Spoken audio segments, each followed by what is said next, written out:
उन्होंने निचले स्तर पर जाकर सोचा है, निचले स्तर पर जाकर हमारी चिंता की। कल जब मैं सिंगरौली में थी तो वहाँ पर कम से कम मुझे लगता है कि 300-350 लोगों को आवास के लिए किस्तें जारी की गई थी और ऐसे ही क्वांटिटी में हमारे सीधी के 300 लोगों को आवास के लिए किस्तों को जारी किया गया था। तो कुल मिला के बात ये नहीं होती कि हमारी केंद्र सरकार की योजनाएं चल रही हैं या प्रदेश सरकार की योजनाएं चल रही हैं और हम भाषण दे रहे हैं। बात ये है कि इतने बड़े संकट के समय में जब पूरी दुनिया त्राही त्राही कर जाए और उस समय भी अगर किसी केंद्र या किसी प्रदेश के नेतृत्व को ये चिंता है कि हमारे प्रदेश या हमारे देश के उन युवाओं और उन लोगों को के लिए जीवन यापन का साधन क्या होना चाहिए, उनकी मूलभूत आवश्यकताएं कैसे पूर्ति होनी चाहिए, तो निश्चित रूप से बहुत बड़ी बात होती है। क्योंकि ये जो संकट था, ये जो कोरोना का जो संकट था, इस संकट से सब लोग टूट चुके थे। बड़े बड़े उद्योग बैठ गए, बड़े बड़े देशों की आर्थिक स्थितियां कमजोर हो गई।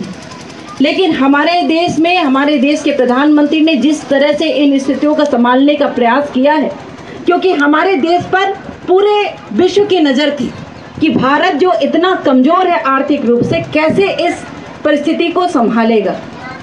निश्चित रूप से प्रधानमंत्री जी ने इस परिस्थिति को संभाला। लॉकडाउन करने के साथ ही उन्होंने स्वास्थ्य व्यवस्थाएं सुदृढ़ की, गांव से लेकर केंद्र के लेवल तक, और स्वास्थ्य व्यवस्थाएं सुदृढ़ करने के बाद उन्होंने एक काम ये किया कि जो चीज़ें हम बाहर के देशों से मांगा करते थे, उनसे आयात किया करते थे, उन चीज़ों को बनाने का काम आत्मनिर्भर भारत में मेक इन इंडिया के तहत आदरणीय प्रधानमंत्री जी के निर्देशन में शुरू करवाया गया। और उस लॉकडाउन में कई लोगों को रोजगार मिलना शुरू हुआ, चाहे वो पीपी किट की बात हो, चाहे वो वेंटिलेटर्स की बात हो, चाहे अन्य इक्विपमेंट्स की बात हो जो हम दूसरे देशों से मंगाया करते थे। ऐसी कई सारी चीज़ें जिनकी आवश्यकता हमारे देश में थी, हमारे देश के लोगों के हाथों से वो आवश्यकताओं की पूर्ति होने लगी। और ये एक विशेष बात है, जब प्रधानमंत्री आवास योजना की शुरुआत हुई तो विरोधियों ने कहा कि ये आवास योजना तो पूरा हो ही नहीं पाएगा। अभी मैंने कुछ दिन पहले बड़े जागरूक मीडिया वालों के माध्यम से मैंने ये सुना कि ये कलेक्टर साहब, मैंने आपसे भी चर्चा की थी इस बारे में, नल जल योजना का कोई श्रेय ले रहा था। और जब प्रधानमंत्री जी के माध्यम से ये घोषणा कर दी गई, हर एक घर में पाइपलाइन जाएगी और पानी पहुंचेगा, तो यहाँ से कौन से नेता उत्पन्न होते हैं और वो उसको श्रेय लेने लगते हैं, वो भी ऐसे दल के जिन्होंने कभी सोचा ही नहीं कि घरों में नल का पानी पहुंचाया जाना चाहिए, जिन्होंने कभी सोचा ही नहीं कि अरे उन बहनों के आंख से बहते हुए उन आंसू को रोकना चाहिए जो उस धुआं, लकड़ी और कंडे से बनने वाले आंखों में धुएं से आंसू आते थे, जिन्होंने कभी सोचा ही नहीं कि जन धन योजना के माध्यम से हमारी उन बहनों को भी उनके खाते में पैसे पहुंचाए जाने चाहिए। अरे जिन्होंने कभी सोचा ही नहीं कि हमारे किसानों को भी किसान सम्मान निधि की आवश्यकता है, उनको भी फांसी में झूलने से रोकने की आवश्यकता है। अरे जिन्होंने कभी सोचा ही नहीं, वो इंदिरा आवास जब आता था तो एक साल में एक आवास आता था और लाखों लाखों जनता कहती थी कि मेरा भी नंबर कभी आएगा। आज हमारे देश के वो प्रधानमंत्री जो गांव-गांव के कोने में बिजली पहुंचा रहे हैं, जो आयुष्मान भारत के माध्यम से, आयुष्मान कार्ड के माध्यम से, जिन्होंने 5 लाख रुपए की व्यवस्था उनके उस कार्ड में इसलिए की है कि उनके यहाँ का व्यक्ति ऐसी बीमारी से मरे ना, उसके इलाज करवाने की व्यवस्था मैं करूं। और सोने पर सुहागा तब होता है जब हमारे मुख्यमंत्री शिवराज सिंह चौहान, जो 13 महीना ना होने के बाद त्राही त्राही मच गई हमारे मध्य प्रदेश में, और उन्होंने कहा कि कौन आ गया भाई, इस 13 महीने में हम जिए कैसे। हमारे मुख्यमंत्री को वापस बुलाओ, शिवराज को वापस बुलाओ। हमारे संबल को क्यों बंद कर दिया? संबल में ऐसी योजना जो कफन के लिए दी जाती थी 5,000 रुपए, उस योजना को खा लिया गया। ऐसे लोग क्रेडिट लेते हैं, हम व्यवस्था करने वाले हैं नल जल योजना की और इतने लाख की लागत में हमने इस नल जल योजना को संचालित करी। अरे ये तो कभी विजन में ही नहीं था आपके। आपने कैसे भूमि पूजन किया? प्रधानमंत्री जी की योजना है, नरेंद्र भाई मोदी की योजना है, शिवराज सिंह चौहान के विजन का यह परिणाम है कि घर घर में पानी जाए, घर घर में चूल्हा रहे, हमारे उन गरीब परिवारों के सर पे पक्का छत हो। और आज ऐसे भूमि पूजन इसलिए है कि हमारे यहाँ से युवाओं को रोजगार मिले। ये विजन है भारतीय जनता पार्टी का। बैठे बैठे थाने से उगहनी, बैठे बैठे लोगों से उगहनी, 13 महीने में त्राही हो गई, मच गया बंगाल। और लगा कि ये कौन सा आ गया जंजाल, लगा कि कमलनाथ है कि क्या है। हे प्रभु, हे राम, हर एक जनता कहने लगी अरे बिंद से तो हमने इतना वोट दिया, बिंद से तो हमने इतनी सीटें पहुंचाई, अरे भाई हमारे मुख्यमंत्री वापस क्यों नहीं आए? पर किसी न किसी तरह ईश्वर ने भी इस पुकार को सुना, इस जनता के पुकार को सुना, इस गरीब के पुकार को सुना जो उसके मृत शरीर से कफन को छीन रहा था। उस पुकार को सुनकर हमारे मामा को, हमारे भाई को, हमारे श्रवण कुमार को मुख्यमंत्री शिवराज सिंह चौहान को वापस लेकर आए। और आज वही योजनाएं हमारे इस क्षेत्र में पुनः वापस आने वाली है, हमारे देश में पुनः वापस आने वाली है। हमारे भैया मुख्यमंत्री शिवराज सिंह चौहान जी उन योजनाओं को लेकर पुनः वापस आने वाले हैं। 7 सितंबर को हमारी योजना में के माध्यम से गैस वितरण का कार्यक्रम शुरू होना है। कल आदरणीय मुख्यमंत्री जी की बात मैं सुन रही थी और कलेक्टर साहब उन्होंने कहा था कि एक भी व्यक्ति भूमिहीन ना रहे, एक भी व्यक्ति बीमारी से ना मरे। अगर उसे पैसे की जरूरत है तो प्राइवेट अस्पताल में भी अगर वो इलाज करवाएगा तो मुख्यमंत्री जी पैसा देंगे।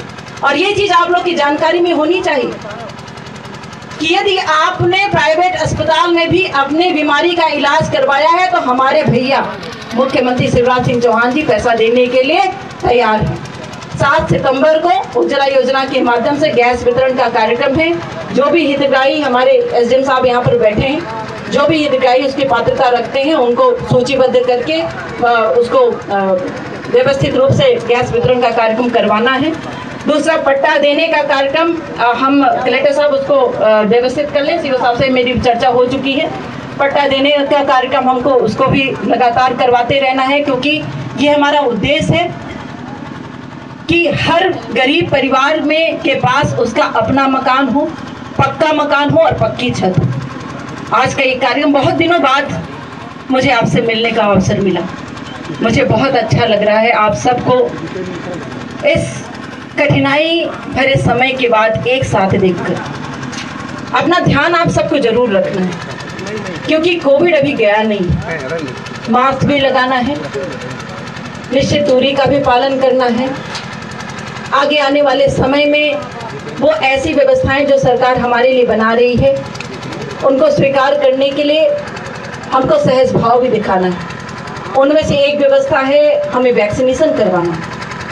और वैक्सीनेशन करवाना ये किसी सरकार के फायदे का विषय नहीं है, ये हमारे अपने फायदे का है, हमारे घर के अपने सदस्यों के जीवन की रक्षा करने के लिए है।